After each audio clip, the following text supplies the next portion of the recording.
Warahmatullahi wabarakatuh. Saya Husnul Khotimah, mahasiswa Unsia Kuliah. Saya akan menjelaskan tentang senangnya mendekatkan diri kepada Allah.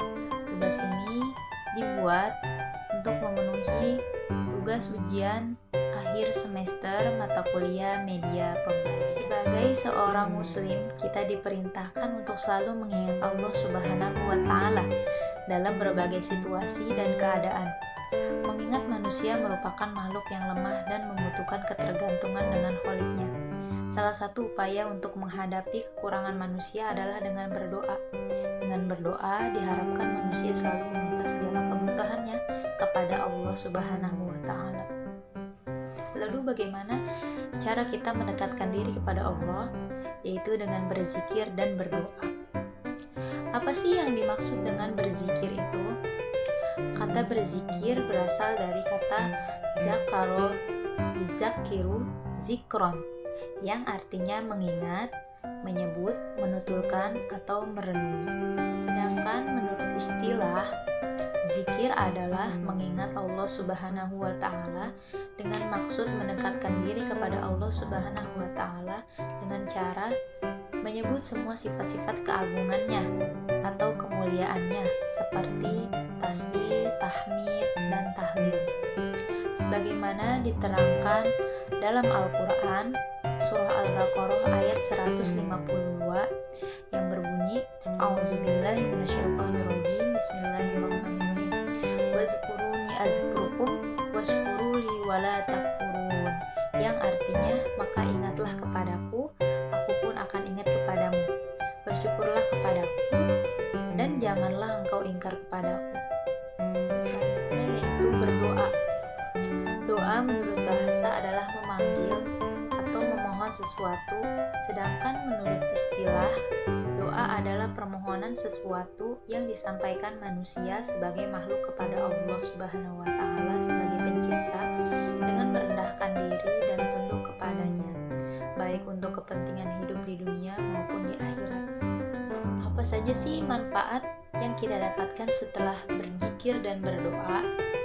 Yang pertama yaitu dapat menenteramkan hati, sebagaimana Allah telah menjelaskan dalam firman-Nya surah Al-A'raf ayat 28 yang berbunyi ala bizikrillahi tatmainnul qulub, yang artinya ingatlah hanya dengan mengingat Allah lah hati menjadi tentram. Lalu yang kedua yaitu manfaat zikir dan doa dapat menimbulkan kesabaran. Jadi manusia setelah zikir dan doa itu akan timbul rasa sabar. Selanjutnya itu menambah pahala dan menambah rasa kasih sayang kepada sesama. Yang selanjutnya yaitu menimbulkan sifat berhati-hati. Dengan sering kita berdoa setelah sholat fardu, banyak manfaat yang akan diperoleh oleh kita. Di antaranya yaitu akan terhindar dari sifat sombong dan congkak. Yang kedua, akan terhindar dari sifat gampang putus asa. Yang ketiga, hati dan pikiran kita akan tenang dan tentram. Yang keempat, akan menjadi motivasi atau dorongan yang kuat menjalani kehidupan ini. Yang kelima, memberikan perlindungan dalam menempuh kehidupan. Yang keenam, kita akan merasa semakin dekat kepada Allah. Yang ketujuh, di akhirat kelak kita akan mendapat tempat yang mulia di sisi Allah, yaitu surga. Banyakkan manfaatnya. Selanjutnya yaitu tata cara berzikir dan berdoa. Jadi berzikir dan berdoa pun ada tata caranya, tidak sembarangan ya. Berdasarkan surah Al-A'raf ayat 205 yang berbunyi wazkur rabbaka fi nafsika tadarruan wa khifatan wa dunal jahri minal qawli bil ghudwi wal asali wa la takum minal ghafilin, yang artinya, dan ingatlah Tuhanmu dalam hatimu dengan rendah hati dan rasa takut, dan tidak mengeraskan suara pada waktu pagi dan petang, dan janganlah kamu termasuk orang-orang yang lengah. Dari dalam firman Allah Subhanahu wa taala, yaitu ada tata caranya sudah jelas tadi ya, yaitu zikir hendaknya dilakukan dengan sifat rendah diri, hina. Dengan demikian orang yang berzikir harus memperlihatkan sikap tawadunya kepada Allah. Lalu yang kedua, zikir dilakukan dengan rasa takut kepada Allah, takut kepada keagungannya dan kemuliaannya Allah Subhanahu wa Ta'ala. Lalu yang ketiga, zikir dilakukan dengan suara yang lembut, pelan dan khusyuk, tidak dengan mengeraskan suara. Cara berzikir itu ada 3 macam, yaitu dengan hati, lalu selanjutnya zikir dengan perbuatan, selanjutnya zikir dengan ucapan. Zikir dengan hati itu apa sih? Zikir dengan hati itu ialah dengan cara bertafakkur, memikirkan ciptaan Allah Subhanahu wa Ta'ala, sehingga timbul dalam pikiran kita bahwa Allah Subhanahu wa Ta'ala adalah zat yang maha kuasa. Semua yang ada di alam semesta ini pastilah ada yang menciptakan dan mengaturnya, yaitu Allah Subhanahu wa Ta'ala. Yang kedua yaitu zikir dengan perbuatan, yaitu dengan melakukan perintah Allah dan menjauhi larangannya. Semua itu mesti diawali dengan niat untuk mendapatkan ridha Allah Subhanahu wa Ta'ala. Jadi menuntut ilmu, bersilaturahmi, mencari nafkah dan amalan-amalan lainnya yang diperintahkan oleh agama adalah termasuk dalam lingkup zikir dengan perbuatan. Yang ketiga yaitu zikir dengan ucapan, yaitu dengan cara menyebut asma Allah atau dengan mengucapkan kalimat-kalimat thayyibah, sehingga setiap kali menyebutnya akan semakin bertambah keimanan seseorang kepada Allah Subhanahu wa Ta'ala. Kalimat thayyibah itu apa aja sih? Kalimat thayyibah itu yaitu takbir yang berbunyi Allahu Akbar, tahmid, alhamdulillah, tasbih, subhanallah, tahlil, la ilaha illallah, istighfar, astagfirullah, atau hauqalah, la haula wala quwata illa billah. Selanjutnya yaitu adab berdoa. Berdoa pun ada adab-adabnya. Yang pertama yaitu menghadap kiblat. Yang kedua, memperhatikan saat yang tepat untuk berdoa seperti tengah malam dan sehabis sholat fardu.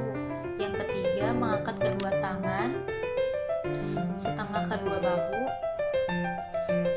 Yang keempat, memulai dengan istighfar, astagfirullahaladzim, memuji Allah dan membaca sholawat. Lalu yang kelima, harus ada sikap tawadu, rendah hatinya, dan tadarru, rendah hati, rendah diri, dan rasa takutnya. Lalu yang keenam, hendaknya disertai dengan hati yang khusyuk dan meyakini bahwa doanya akan dikabulkan. Jadi begitu. Selanjutnya, menyederhanakan suara antara bisik-bisik dengan suara keras. Selanjutnya, tidak berdoa untuk keburukan atau memutus tali silaturahmi. Jadi berdoanya itu harus yang baik-baik. Selanjutnya tidak terburu-buru, maka doanya tidak akan dikabulkan. Jadi harus perlahan-lahan. Selanjutnya berdoa tidak boleh setulus hati dan berkata kepada Allah. Selanjutnya memilih kalimat-kalimat yang luas maknanya, tidak tertuju pada kepentingan yang sesaat dan ruang lingkupnya sempit.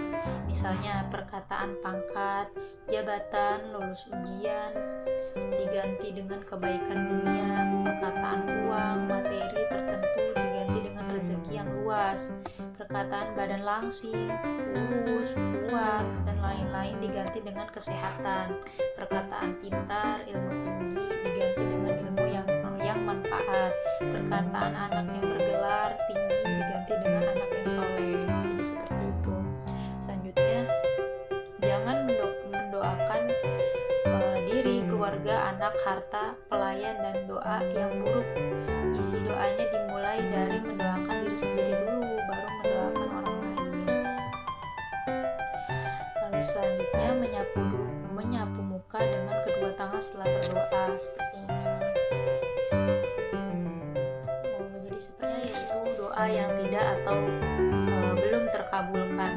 Dalam melaksanakan doa ada beberapa sebab mengapa doa seseorang tidak atau belum dikabulkan, yaitu pertama ditunda untuk lain waktu. Jadi mungkin bukan saat ini, mungkin dapatnya minggu besok atau tahun besok atau bulan besok. Yang kedua, ditangguhkan pengabulannya di akhirat atau dikabulkan dalam bentuk lain.